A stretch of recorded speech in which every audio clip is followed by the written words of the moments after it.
నమస్తే మాస్టర్స్. ఒక యోగి ఆత్మకథ బుక్లోంచి బెంగాలీ ఆనందమయ మాత గురించి తెలుసుకుందాం.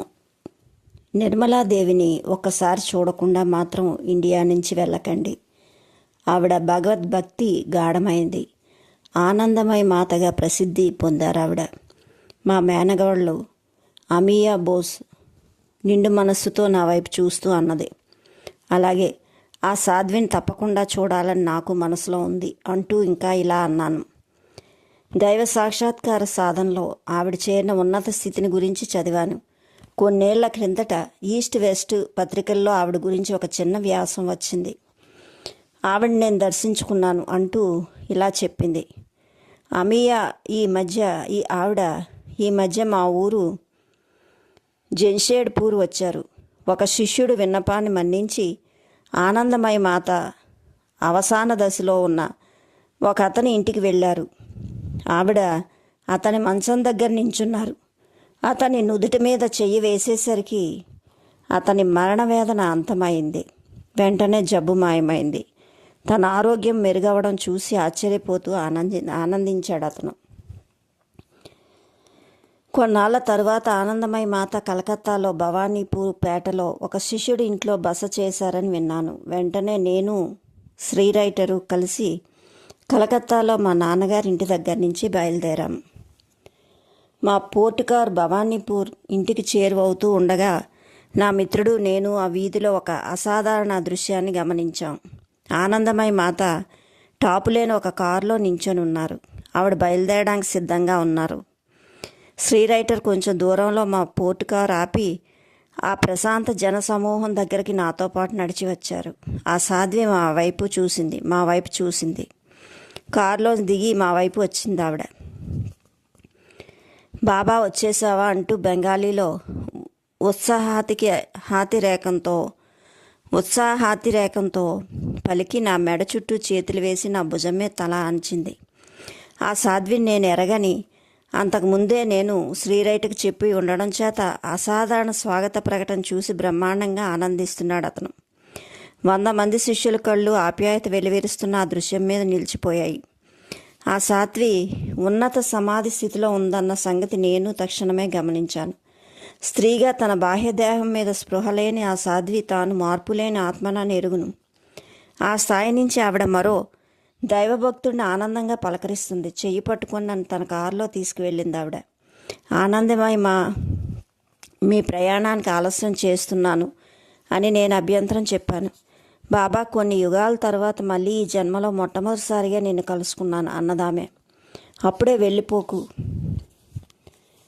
కారు వెనక సీట్లో కూర్చున్నాం ఇద్దరు. కాసేపట్లోనే ఆనందమయ మాత నిశ్చల సమాధి స్థితిలోకి వెళ్ళిపోయారు. ఆమె సుందర నయనాలు నిమిలితాయి, ఊర్ధ్వలోకాభిముఖంగా నిలకడగా నిలిచిపోయాయి. సమీప దూరాల్లో గల అంతరిక స్వర్గ రాజ్యంలో చూస్తున్నాయి అవి. జయ జయ జగజ్జనని అంటూ మెల్లగా జోహార్లు పలికారు శిష్యులు. నేను భారతదేశంలో దైవ సాక్షాత్కారం పొందిన పురుషుల్ని చాలామందిని చూశాను. కానీ అటువంటి ఉన్నత స్థితిని అందుకున్న సాధ్విని అంతకుముందు ఎప్పుడూ చూడలేదు. ఆమె కోమల మండలం అనిర్వచనీయమైన ఆనందంతో మరింత మెరిసిపోతుంది. ఆమెకు ఆనందమయ మాత అన్న పేరు రావడానికి కారణం ఇదే. ముసుగు వేసుకొని తలకు వెనకాల విరబోసిన పొడుగాటి నల్లటి జుట్టు వేలాడుతుంది. ఎప్పుడూ తెరుచుకొని ఉండే ఆమె జ్ఞాననేత్రాలు గుర్తుగా ఎదుట ఎర్రటి విభూది గంధం బొట్టుతో ఉంది. చిన్న మొహం, చిన్న చేతులు, చిన్న కాళ్ళు ఆమె ఆధ్యాత్మిక పరిమాణానికి విరోధాభాసంగా ఉన్నాయి. ఆనందమయ మాత సమాధి స్థితిలో ఉండగా పక్కనున్న శిష్యురాల్ని కొన్ని ప్రశ్నలు వేశాను. ఆనందమయ మాత భారతదేశంలో విరివిగా ప్రయాణాలు చేస్తారు. ఆవిడకి అనేక ప్రాంతాల్లో 100 కొద్దీ శిష్యులున్నారని చెప్పింది శిష్యురాలు. ఆవిడ సాహసించి చేసిన ప్రయత్నాల వలన వాంఛనీయమైన సంఘ సంస్కరణలు చాలా వచ్చాయి. ఆవిడ బ్రాహ్మణి అయినప్పటికీ కులభేదాలు లేని పాటించరు. ఆవిడకు జరగాల్సిన సదుపాయాలు చూస్తూ మేము కొంతమంది ఆవిడతో పాటు ప్రయాణాలు చేస్తూ ఉంటాం. మేము ఆవిడ్ని తల్లిలా సాకాలి. ఆవిడకి ఒంటి మీద ధ్యాస ఉండదు. ఎవరు పెట్టకపోతే అన్నం తినరు, అడగనే అడగరు. ఆవిడ ముందు అన్నం పెట్టినా కూడా ముట్టుకోరు. ఆవిడ ఈ లోకంలోంచి అదృశ్యం కాకుండా చూడడం కోసం శిష్యురాలం మేమే మా చేతులతో తినిపిస్తాం. తరచుగా ఆవిడ వరుసగా కొన్ని రోజుల పాటు దివ్య సమాధిలో ఉండిపోతారు. ఆవిడ ఊపిరే ఆడడం అరుదు, కళ్ళు రెప్పవాల్చకుండా ఉండిపోతారు. ఆవిడ ముఖ్య శిష్యురాల్లో ఒకరు. ఆమె భర్త చాలా ఏళ్ల క్రితం వాళ్ళ పెళ్లి కాగానే ఆయన మౌనవ్రతం పట్టారు. పొడిగాటి జుట్టు, జీబురు గెట్టం, విశాలమైన భుజాలు, చక్కటి అంగసౌష్టము గల ఒక ఆయన్ని చూపించింది ఆవిడ శిష్యురాలు. గుంపు మధ్యలో ప్రశాంతంగా నించున్నారు ఆయన. భక్తి తత్పరత చూపే శిష్యుడి మాదిరిగా చేతులు జోడించుకొని ఉన్నారు ఆయన. అనంత ఆనంద సాగరంలో ఒక్కసారి మునిగి పునర్వం చెందిన ఆనందమయ మాత ఇప్పుడు తన చేతనను భౌతిక ప్రపంచం మీద కేంద్రీకృతం చేస్తుంది. బాబా, నువ్వెక్కడ బస చేసావో చెప్పు. ఆవిడ కంఠస్వరంలో స్పష్టంగా శ్రావ్యంగా ఉంది. ప్రస్తుతం కలకత్తాలో, రాంచీలో, కానీ త్వరలో తిరిగి అమెరికాకు వెళ్ళిపోతున్నాను. అమెరికాకా అన్నారు. అవునమ్మా, ఆధ్యాత్మిక అన్వేషణ సాగించే వాళ్ళు భారతీయ సాధ్వీమణిని చిత్తశుద్ధితో మెచ్చుకుంటారు. నువ్వు కూడా వస్తావా? బాబా తీసుకెళ్తే వస్తా అన్నారు. ఈ సమాధానంతో దగ్గరున్న శిష్యులు గాబరా పడుతూ ముందుకు వచ్చారు. మేము 20 మందికి పైగా ఎప్పుడూ ఆనందమయ మాతతో ప్రయాణం చేస్తూ ఉంటాం అని దృఢంగా చెప్పారు ఒకరు. ఆవిడ లేనిదే మేము బ్రతకలేము. ఆవిడ ఎక్కడికి వెళ్తే అక్కడికి మేము వెళ్లాల్సిందే. ప్రయాణికుల సంఖ్య దానంతటది పెరిగిపోయే ఇబ్బంది ఎదురైనందువల్ల మనసు పీకుతూనే ఉన్న నా ఆలోచనలు విరమించుకున్నాను. కనీసం రాంచీ అయినా రావాలి శిష్యులతో అన్నాను ఆ సాధ్వి దగ్గర సెలవు తీసుకుంటూ. నువ్వే ఒక దివ్య శిశువు అయినందువల్ల నా విద్యాలయంలో ఉన్న పిల్లలను చూసి ఆనందిస్తావు. బాబా ఎప్పుడు తీసుకువెళ్తే అప్పుడు సంతోషంగా వస్తానన్నారు. తర్వాత కొంతకాలానికి రాంచీ విద్యాలయానికి ఆ సాధ్వి ఆగమన సందర్భంగా పండగ కల వచ్చింది. ఆ పండగ రోజు కోసం ఎంతగానో కాచుకొని ఉన్నారు కుర్రవాళ్ళు. పాఠాలు లేవు, గంటల ఎడతెరిపి లేకుండా సంగీతం, దానికి రసపట్టుగా ఒక విందు. జై ఆనందమయ మాతకి జై అని ఆ సాధ్వీమణి బృందం విద్యాలయ ద్వారాల్లో అడుగు పెడుతూ ఉండగా ఉత్సాహం ఉరకలు వేస్తున్న అనేక పసిగొంతుల్లో ఈ నినాదం మోగిపోయింది. బంతిపూల వాన, తాళాల చప్పుళ్ళు, నిండుగా పూరించిన శంఖాలు, మధ్యల మోతలు.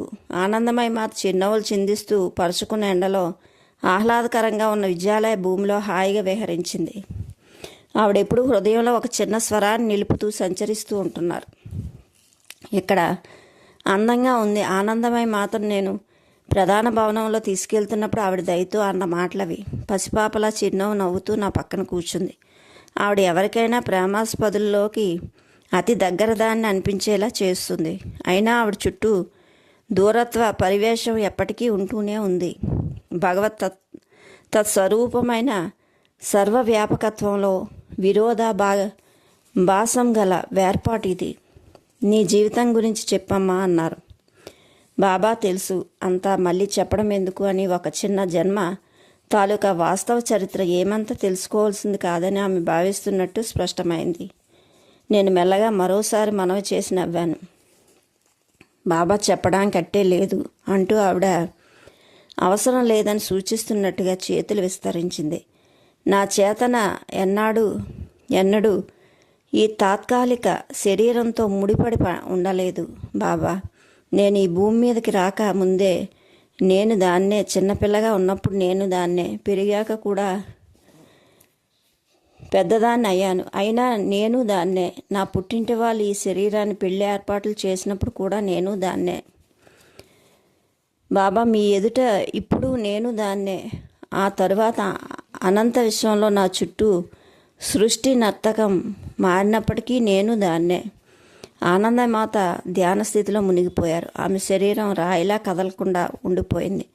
ఎప్పుడూ తను పిలుస్తూ ఉండే లోకానికి పరుగు తీసింది. ఆమె కళ్ళ నీలపు మడుగులు నిర్జీవంగా తేజోవిహీనంగా కనిపించాయి. సాధువులు తన చేతనను భౌతిక శరీరంలో తొలగించినప్పుడు తరచూ ఈ మాదిరి అవుపిస్తూ ఉంటుంది. అప్పుడు ఆ శరీరం ఆత్మరహితమైన మట్టి ముద్దకు మించి ఉండదు. మేమందరం సమాధి స్థితిలో గంటసేపు కూర్చొని ఉన్నాం. ఒక చిన్న హాసరేఖతో ఆవిడ ఈ లోకానికి తిరిగి వచ్చింది. ఆనందమయమా, దయించి నాతో పాటు తోటలోకి రండి, రైటర్ గారు ఫోటోలు తీసుకుంటారు. అలాగే బాబా, నీ ఇష్టం నా ఇష్టం. ఆవిడ చాలా ఫోటోలు నించున్నప్పుడు ఆవిడ కళ్ళల్లో మార్పు లేని దివ్య తేజస్సు అలా ఉండిపోయింది. విందుకు వేళయింది.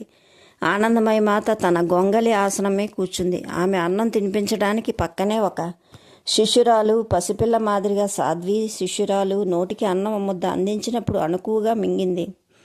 ఆనందమయ మాత కూరలకు మిఠాయికి తేడా ఏమీ గుర్తించలేదని స్పష్టమైంది. పొద్దుకుంకగానే ఆ సాధ్వి తన బృందంతో బయలుదేరి వెళ్ళింది. వర్షిస్తున్న గులాబీ రేకుల మధ్య ఆమె పసివాళ్లను దీవిస్తూ చేతులు పైకెత్తింది. వాళ్ళ మొహాలు అప్రయత్నంగా ఆమెను చూపించిన ఆప్యాయతకి ప్రకాశమానమయ్యాయి. నీ ప్రభువు నువ్వు సంపూర్ణ హృదయంతో, సంపూర్ణ ఆత్మతో, సంపూర్ణ మనస్సుతో, సంపూర్ణ బలంతో ప్రేమించాలంటూ ప్రకటించాడు క్రీస్తు. అది మొట్టమొదట ఆజ్ఞ.